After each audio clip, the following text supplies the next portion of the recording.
Salam saudara yang dikasihi oleh Yahweh, kita bersyukur di minggu terakhir bulan Juli ini masih diberikan kuat dan sehat. Kita mau dengarkan firman Yahweh, namun sebelum kita berdoa.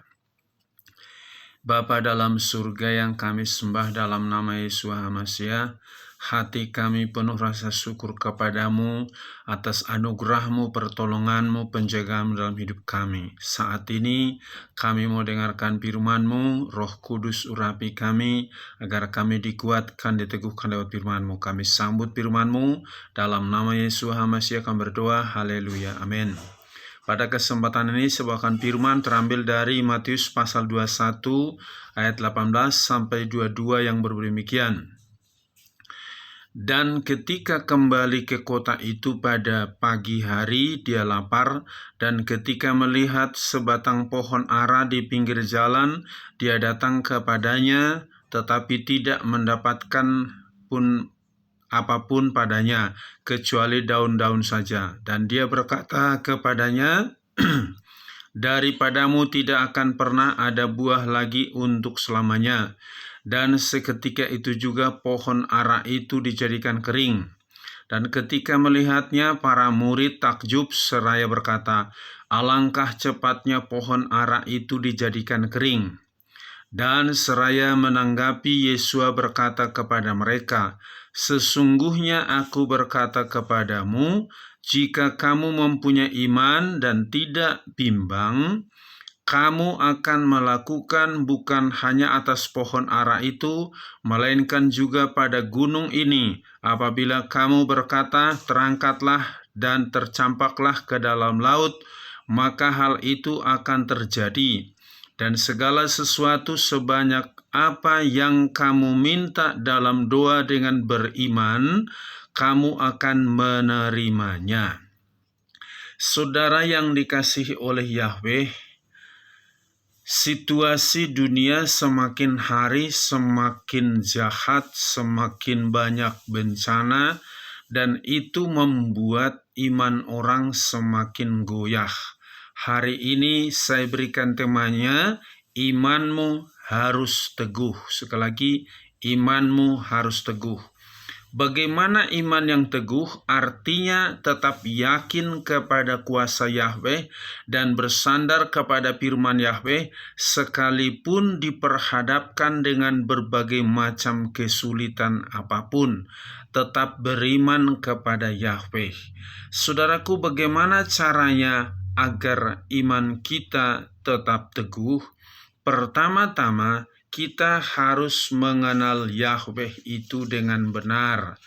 Di dalam Amsal pasal 9 ayat 10, takut akan Yahweh adalah permulaan hikmat, dan pengenalan akan Yang Maha Kudus adalah pengertian. Jadi kita harus kenal Bapa kita itu, Yahweh Elohim itu, supaya iman kita tetap teguh. Di dalam Mazmur 91 ayat 14, sebab ia telah mengasihi aku, maka aku akan membebaskan dia. Aku akan menempatkannya di tempat tinggi, karena dia telah mengenal namaku. Jadi kita harus kenal siapa yang kita sembah, siapa yang kita puji. Yahweh Elohim, pencipta alam semesta ini, dari yang tidak ada menjadi ada. Itulah yang kita sembah, maka kita harus kenal dia. Yang kedua, kita harus tekun belajar dan merenungkan serta melakukan firman Yahweh setiap hari. Kita tahu dalam Roma pasal 10 ayat 17, jadi iman timbul dari pendengaran, dan pendengaran itu melalui firman Yahweh. Kalau imanmu ingin kuat teguh, tekunlah baca firman tiap hari, renungkan dan lakukan sesuai dengan firman Yahweh. Kita ingat ketika di Taman Eden, Yahweh katakan kepada Adam, semua buah pohon dalam taman ini boleh kau makan buahnya dengan bebas, kecuali yang di tengah jangan kau makan. Kalau kau makan, kau akan mati. Itu dalam Kejadian pasal 2 ayat 16-17. Dan ketika Adam dan Hawa di Taman Eden, datang si iblis menggoda Adam dan Hawa. Mereka tidak berpegang teguh kepada firman Yahweh, lebih mendengarkan perkataan iblis, maka mereka jatuh dalam dosa. Maka di akhir zaman ini, banyaklah baca firman, renungkan, praktekkan firman itu. Apa yang diperintahkan lakukan, apa yang dilarang jangan engkau melanggarnya supaya engkau menang. Itu berarti imanmu teguh. Yang berikutnya, kita harus tunduk pada Yahweh. Ya, bagaimana di dalam Yakobus pasal 4 ayat 7, oleh karena itu tunduklah kepada Yahweh, tundukkanlah dirimu kepada Yahweh Elohim, lawanlah si iblis maka dia akan lari daripadamu. Seperti saya sudah jelaskan tadi dalam Kejadian pasal 3 ayat 4 sampai dengan 6, bagaimana Adam dan Hawa tidak tunduk kepada firman Yahweh, tetapi justru mereka melawan firman Yahweh. Kita ingat juga ketika Tuhan Yesus dicobai oleh si iblis setelah puasa 40 hari 40 malam dalam Matius pasal 4 ayat 1 sampai 11, bagaimana iblis mencobai Tuhan Yesus. Setiap pencobaan dilawan dengan firman Yahweh, dia taat pada firman Yahweh, makanya Yesus menang mengalahkan segala pekerjaan si iblis. Yang berikutnya, apa yang harus kita lakukan untuk bisa memiliki iman yang teguh? Harus selalu dipenuhi Roh Kudus, sebab buah Roh Kudus yang ketujuh adalah iman. Iman itu membuat kita setia, dan di mana ada Roh Kudus, di situ ada kemerdekaan. 2 Korintus pasal 3 ayat 17. Kalau ada Roh Kudus dalam diri kita, kita tidak mau terintimidasi oleh hasutan-hasutan si iblis. Ntar lagi makan apa lo, ntar lagi lo sakit, ntar lagi mati lo. Engkau tidak akan takut kepada hasutan si iblis, sebab apa? Engkau memiliki iman. Dan di mana ada Roh Kudus tadi, situ ada kemerdekaan. Kalau ada Roh Kudus dalam hidupmu, hatimu tenang, damai, merdeka. Jadi imanmu tetap teguh. Yang berikutnya, kita harus selalu mengandalkan Yahweh. Dalam Yeremia 17 ayat 7 sampai 8, diberkatilah orang yang selalu mengandalkan Yahweh. Dia seperti tanaman pohon yang di tepi aliran air dan menghasilkan buah pada musimnya. Hanya orang yang mengandalkan Yahweh yang selalu memiliki iman yang teguh. Kalau mengandalkan dunia ini, imanmu rontok, imanmu hancur, imanmu blin-blan. Maka engkau harus mengandalkan kuasa Yahweh itu supaya engkau menang dan juga memiliki iman yang teguh. Berikutnya, ya, apa yang harus kita lakukan supaya iman kita teguh? Selalu memperkatakan, yaitu bahasa iman sesuai dengan iman kita. Di dalam Markus pasal 5 ayat 29 sampai 25 sampai 29, bagaimana seorang yang sakit, wanita sakit pendarahan selama 12 tahun, dia berkata, asal ku jamah saja jubahnya sembuh, dan dia bertindak, dia datang kepada Tuhan Yesus, dia jamah, dia menjadi sembuh. Nah, berikutnya, apa untungnya kalau kita memiliki iman yang teguh? Pertama-tama, kita pasti diberkati oleh Yahweh dengan limpah. Kita ingat Kejadian pasal 22 ayat 1 sampai 18, bagaimana Abraham mempersembahkan Ishak anaknya darah Moria. Tetapi Abraham berkata, Yahweh pasti menyediakan domba untuk korban baginya, padahal yang dikorbankan adalah Ishak. Tetapi iman itulah yang dimiliki Abraham, makanya Abraham disebut bapak orang beriman atau bapak orang percaya. Ketika dia mempersembahkan Ishak, Yahweh katakan, tidak perlu kau korbankan anakmu. Aku tahu engkau mengasihi aku lebih daripada anakmu, maka aku memberkati engkau, keturunanmu. Kita tahu keturunan Abraham, semua ahli-ahli pengetahuan di seluruh dunia. Karena apa? Itu dimulai daripada iman Abraham yang siap mempersembahkan anaknya Ishak. Jadi kalau engkau memiliki iman yang teguh, engkau pasti diberkati oleh Bapa di surga. Yang kedua, apa untungnya? Kita pasti selamat dan disembuhkan. Dalam Markus pasal 10 ayat yang ke-51 sampai 52 dikatakan demikian.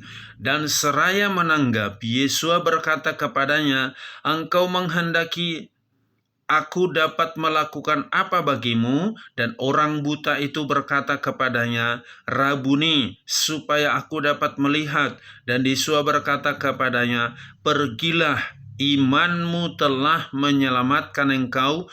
Dan seketika itu juga dia melihat lagi dan mengikuti Yesus sepanjang jalan. Jadi kalau kita memiliki iman yang teguh, kita pasti selamat dan disembuhkan. Penyakit apa yang sedang engkau alami saat ini, jangan fokusmu pada penyakitmu, tapi fokusmu kepada Tuhan Yesus yang sanggup membuat mujizat kesembuhan bagimu. Dikatakan tadi, imanmu telah menyelamatkan engkau. Jadi kalau kita beriman teguh kepada Tuhan Yesus, jangan juga beriman sebentar percaya kepada Tuhan Yesus, sebentar kepada dukun, sebentar kepada dokter, sebentar kepada ini dan itu. Itu namanya orang pelin-pelan. Orang yang pelin-pelan imannya tidak teguh dan enggak mungkin menerima mujizat. Sebagaimana Tuhan Yesus katakan, apa yang aku mau engkau kehendaki bagiku? Dan orang buta itu berkata kepadanya, Rabuni, supaya aku dapat melihat. Iman dia menyembuhkan dia dan orang itu dapat melihat. Berikutnya, apalagi untungnya kalau kita memiliki iman yang teguh, kita menjadi orang yang benar di mata daripada Bapa di surga. Ibrani pasal 10 ayat 38. Namun orang benar akan hidup oleh iman, dan apabila dia murtad, jiwaku tidak berkenan kepadanya. Kita perhatikan di sini. Namun orang benar akan hidup oleh iman, bukan hidup karena kekayaan, bukan hidup karena pekerjaan, bukan hidup karena uang, tetapi karena iman. Maka di akhir zaman ini ada banyak orang murtad karena demi uang, demi cinta, pindah agama, pindah haluan, demi jabatan. Maka perlu engkau bertobat. Apapun tawaran kepadamu supaya meninggalkan imanmu dari Tuhan Yesus, lepaskan itu, tetap setia mengikut Tuhan Yesus, karena orang benar akan hidup oleh iman. Jangan goyah imanmu apapun tantangan hidup yang sedang engkau alami pada saat ini. Sebab apa? Bapa di surga pasti menjaga engkau, memelihara engkau. Berikutnya apalagi untungnya kalau kita memiliki iman yang besar, kita dapat memindahkan gunung. Di ayat 21 tadi katakan dalam Matius pasal 21 ayat 21, dan seraya menanggapi, Yesus berkata kepada mereka, sesungguhnya aku berkata kepadamu, jika kamu mempunyai iman dan tidak bimbang, kamu akan melakukan bukan hanya atas pohon ara itu, melainkan juga pada gunung ini. Apabila kamu berkata, terangkatlah dan tercampaklah ke dalam laut, maka hal itu akan terjadi. Di akhir zaman ini begitu banyak orang ketakutan, besok makan apa ya, lusa gimana ya. Itu menandakan imanmu goyah. Padahal dikatakan tadi, jika engkau memiliki iman, ya, engkau bisa berkata kepada gunung pindah ke laut, bisa pindah. Supaya imanmu teguh tadi saya sudah jelaskan, engkau pegang teguh janji daripada Yahweh itu, maka mujizat pasti terjadi bagimu. Dapat memindahkan gunung. Di sini gunung persoalan, gunung masalah, atau penyakit. Hal menurut dokter nggak mungkin bisa sembuh. Tetapi jika engkau memiliki iman seperti perempuan yang sakit pendarahan 12 tahun, asal ku jamah saja jubahnya aku sembuh. Dia pegang janji firman itu dan dia mengalami mujizat dan kesembuhan. Berikutnya, apalagi untungnya kalau kita memiliki iman besar, berkat kita banyak. Di ayat 22, dan segala sesuatu sebanyak apa yang kamu minta dalam doa dengan beriman, kamu akan menerimanya. Apa yang kita doakan harus diimani. Jangan kita kalau doa, Bapa, aku minta berkat daripadamu supaya aku ada makan minum, aku sehat. Dalam nama Tuhan Yesus, amin. Saudara tahu apa artinya amin? Apa yang kau minta, yakin Bapa pasti berikan. Jadi kalau engkau berdoa, engkau masih ragu, jangan aminkan doamu, karena itu sama dengan berbohong di hadapan Bapa. Setiap doa harus dikatakan diakhiri dengan kata amin. Artinya apa yang kita minta pasti Bapa kabulkan, makanya diaminkan. Kita dapat berkat yang besar kalau mengimani apa yang kita minta. Jangan ragu-ragu.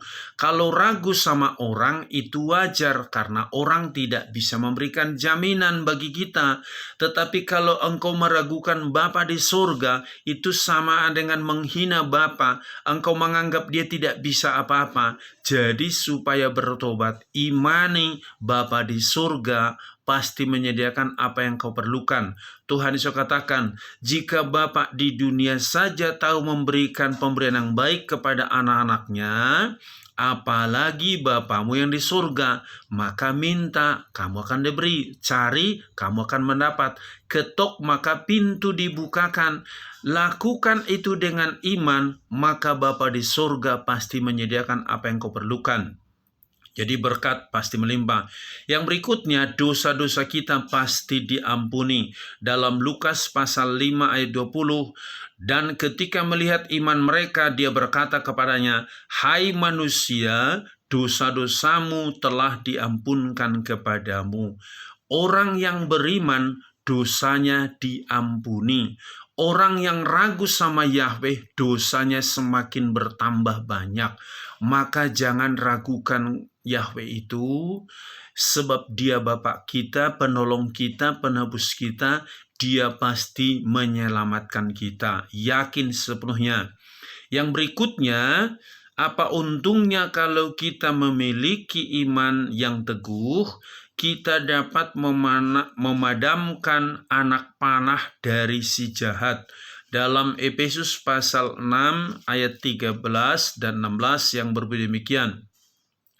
Sebab itu, kenakanlah selengkap senjata Elohim, supaya kamu dapat bertahan pada hari yang jahat dan berdiri teguh setelah mengerjakan segala sesuatu.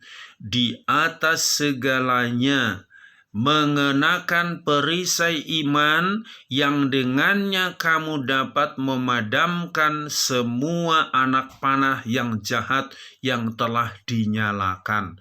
Di akhir zaman ini iblis sedang menyerang anak-anak Tuhan Yesus supaya apa? Imannya goyah. Kalau imannya goyah ketika Tuhan Yesus datang, pasti nggak masuk surga. Maka kenakan seluruh senjata Elohim, yaitu perisai iman. Apa-apa perkatakan bahasa iman. Saya pasti mampu dalam nama Tuhan Yesus. Saya pasti menang. Sekalipun masih banyak masalah, engkau berkata bahwa aku pasti menang. Karena ada Roh Kudus yang memberikan kuasa kepada kita. Ada Roh Kudus memberikan kemerdekaan kepada kita. Maka lakukanlah itu dengan iman. Percaya. Bapa di surga itu sudah memberikan kita otoritasnya, kuasanya. Di dalam Lukas pasal yang ke-10 ayat 19 dan 20. Aku telah memberikan otoritas kepadamu untuk menginjak ular dan kalajengking. Tetapi jangan bersukacita karena kau dapat mengalahkan pekerjaan iblis, tapi bersukacitalah karena namamu ada di surga. Jadi imanilah, Bapa di surga sudah siapkan tempat bagi kita yang mulia di surga. Apa yang di dunia ini hanya sementara. Jangan goyah gara-gara hal dunia ini. Imanmu harus tetap teguh, maka engkau pasti sehat, engkau pasti mengalami mujizat, dan dijamin keselamatanmu. Amin. Sampai di sini firman Yahweh, kita berdoa. Bapa di surga, terima kasih buat firman-Mu yang kembali mengingatkan kami supaya iman kami harus tetap teguh, sebab Engkau sudah menebus kami dan kami ada di dalam Engkau. Roh-Mu yang telah Engkau tempatkan dalam diri kami memberikan karunia iman agar kami menang melawan segala tipu muslihat daripada si iblis. Berkati bapak-bapak, ibu-ibu, pemuda, remaja, supaya imannya tetap teguh kepada Tuhan Yesus, dan apa yang menjadi kesulitan mereka dalam usaha pekerjaan, dalam studinya, dan juga dalam sakit penyakit, mujizat-Mu terjadi bagi mereka. Di dalam nama Tuhan Yesus HaMashiach, kami percaya Engkau menyembuhkan anak-anak-Mu yang sakit menjadi sembuh kembali. Terima kasih Bapa. Berkati bangsa dan negara kami, pemerintah kami. Berkati hamba-hamba-Mu, anak-anak-Mu. Di dalam nama Yesus HaMashiach kami berdoa. Haleluya. Amin. Salam. Yahweh berkati.